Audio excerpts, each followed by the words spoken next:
New Orleans, 1920. A quiet evening game, and one idea about to burn itself into the history of chess.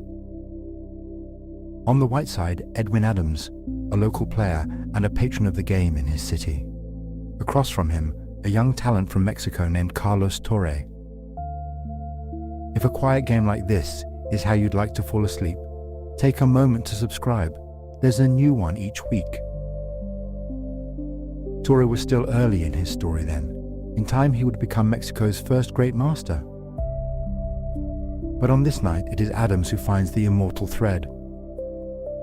The opening is the Philidor Defense, a quiet, old way of meeting the king's pawn. From that calm beginning grows one of the most famous ideas in all of chess. Again and again, White will offer his queen along the open center file.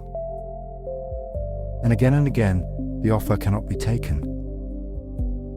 For every capture would lose to a single quiet blow on the back rank. The pattern repeats, patient and merciless, until black has no answer left. So close your eyes now and let the board take shape in the dark 64 squares, the pieces waiting, the story about to begin. Close your eyes and let the board come up out of the dark, square by square. The pieces are home, nothing has moved yet, only the quiet before the first step. White begins in the oldest way of all. A single pawn strides to e4. Black answers in kind. A pawn to e5. The two of them stand face to face in the middle of the board, neither giving way. White's king's knight comes out to f3, leaning gently on that black pawn. Black does not defend it head-on. Instead, a modest little pawn to d6, quietly propping up the pawn on e5 from behind. This is the old Philidor way, solid, a touch cramped, content to hold the center and wait. White is in no mood to wait. A pawn drives forward to d4, challenging the heart of the board. Black takes. The e-pawn captures on d4. And now something bold. White's queen sweeps out early to recapture, landing on d4. It is a daring thing to bring the queen so far, so soon. She stands proud in the very center of the board. But a queen out in the open, this early can be pushed from square to square. And she is pushed. A black knight springs to c6, attacking her, gaining time. A colder modern eye likes this for black, develop a piece, and make the great lady move again. But White's queen does not simply run.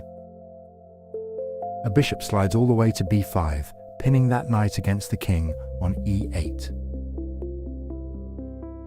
It has the shape of the Spanish game now, the bishop staring down at c6. The knight is fastened in place. It cannot move without bearing the king. Black unpins with care. A bishop steps to d7, quietly standing behind the knight. Now, White decides the little standoff. The bishop takes on c6. Black recaptures. The bishop from d7 comes back to c6. No harm done to the pawns. The bishop simply retakes. And see where it sits on c6, raking a long, open diagonal toward White's corner. White brings a knight into the game out to c3, guarding the center. Black develops the last knight up to f6. Let the whole board settle in your mind for a moment. White's queen still commands the center from d4, calm and unbothered. Okay, each side has traded a bishop away, and the knights are nearly all in play. White's king still sits on e1, waiting for the moment to slip into safety. Black's dark squared bishop is the last piece with no home yet. White tucks the king away, castling on the king side. The king steps to g1, and the rook swings over to f1 beside it. Black answers in the same spirit. The dark bishop comes to e7. A quiet, useful move. It clears the way for the king to castle in turn. Now white begins to probe. The knight leaps into the middle of black's position, up to d5. A splendid outpost, right in black's face. From d5 it eyes the knight on f6 and the tender square on c7. It dares black to trade it off, and black takes the dare. The bishop from c6 captures the knight on d5. White recaptures with the e-pawn, which arrives on d5. Now look closely at what that little pawn has become. The pawn on d5 is a wedge driven into black's half of the board, cramping him. And behind it, the e-file has swung open for white's rooks to pour down. Black castles at last. The king slips to g8, safe in the corner. Taking the whole board as it now stands. White's queen on d4. A pawn spiked forward on d5. A rook on f1, already glancing down the half-open e-file. Black is solid, but a shade passive. A knight on f6, a bishop on e7, the king snug on g8. Everything is in its place, and black is only waiting to find some counterplay. White reaches for a pin. The dark squared bishop glides out to g5. It pins the knight on f6 against the black queen sitting behind it on d8. The knight is nailed to the spot. It dare not move and expose the queen. Notice how quietly white's pieces are gathering, all of them leaning toward the king side. The queen, the bishop, the rook, each drawn toward black's castled king. Not a single shot has been fired, and yet the tension is thickening. Black turns to push back at that wedge on d5. A pawn steps up to c6, striking at the pawn on d5, asking it a plain question. Stay or go? The center is trembling now, about to dissolve. And white must answer the question on c6. The pieces still crouch toward the king. White has the move, and the c-pawn steps quietly forward to c4. It sets a shoulder beside the proud pawn on d5, and it asks a small question of the black pawn on c6. Black gives the answer. The c-pawn captures on d5. White replies at once. The c-pawn takes back on d5. Now, a lone white pawn stands wedged on d5. Nose to nose with the black pawn on d6, neither one able to pass the other. A small thing, but the whole game will come to lean on that little wedge. Black turns to the rooks, and one slides from f8 to e8. White brings the rook down to e1 onto the same quiet file. Black stakes out a little space on the wing, a pawn goes to a5. White's rook edges up a single step to e2. Making room you can feel for the one behind it. Black swings the far rook across to c8, taking the open lane there. And white finishes the thought. The last rook comes to e1. Two white rooks now, one stacked behind the other, gazing down the empty e-file. There is no hurry in any of this. White is only gathering his forces. Let the picture settle for a moment. That white pawn on d5 splits the board down the middle. Behind it, the doubled rooks lean into the open file like a spring pressed down. And the black king rests in its corner at g8. Three pawns stand before it on f7, g7 and h7, not one of them stirred. Snug, but with no window to breathe through. Black brings the queen to d7, quietly tidying the back rank. Now white reaches out with the bishop and takes the knight on f6. A trade, but a trade with a purpose behind it. That knight was the patient guardian of the squares around the Black King. With it gone, the ground near the corner grows thin. Black takes back, the bishop lifting to f6.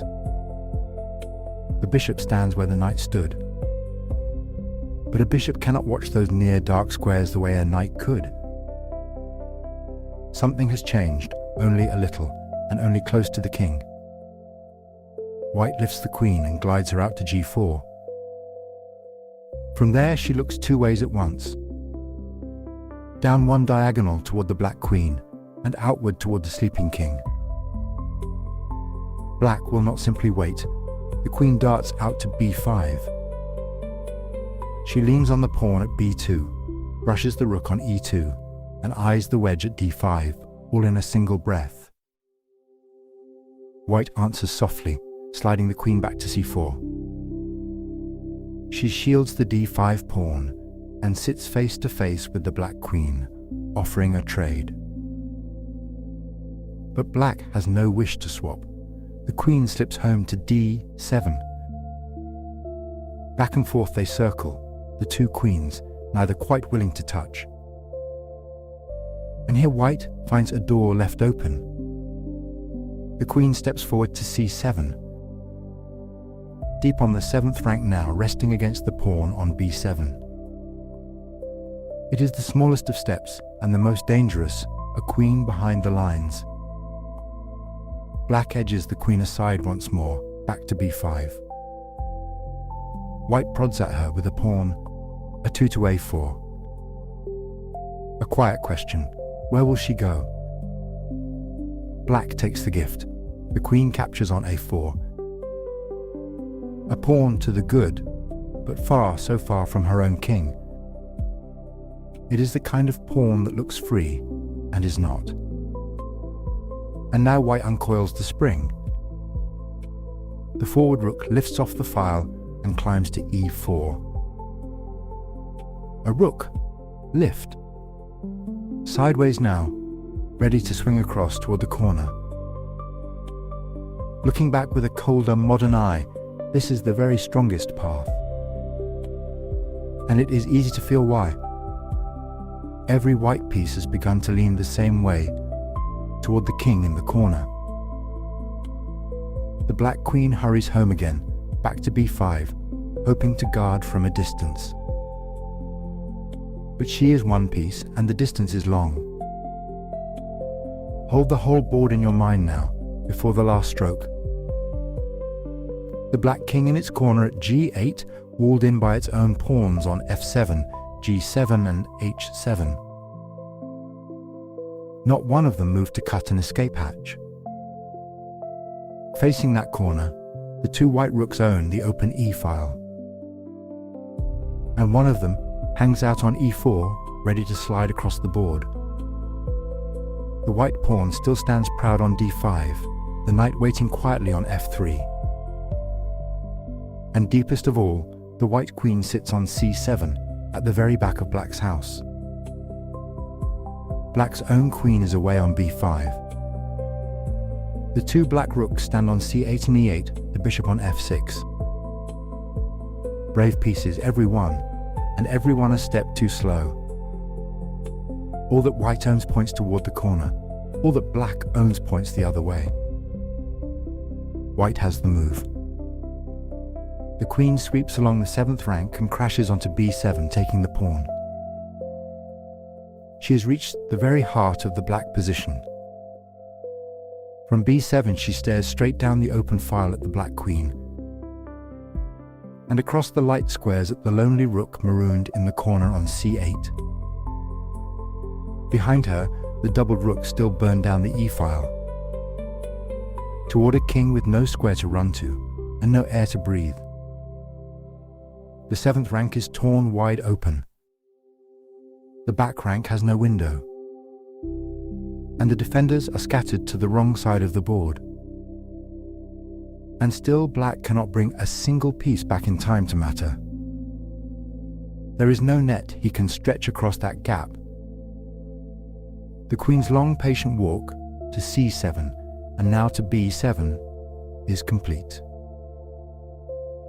And the game has gone with it. The outcome is no longer in any doubt. One by one, the white pieces arrived, without hurry, until the position simply could not be held. The little pawn on d5, the two rooks on their open file, the queen deep in the dark. They did the work together, quietly, over many moves. No alarm, no scramble, only a slow, certain tightening. Across the board, the great defender lowers his hand. There is nothing left to solve, nothing left to guard. Clock ticks once more, and then it stops. And so the game comes to rest here, exactly as it was played. Leave the pieces where they stand. The queen on b7, the king in its quiet corner. And let it rest. And there the board goes still. The last move made, the last threat answered, nothing left to play. Let the pieces soften now and lose their edges in the dark.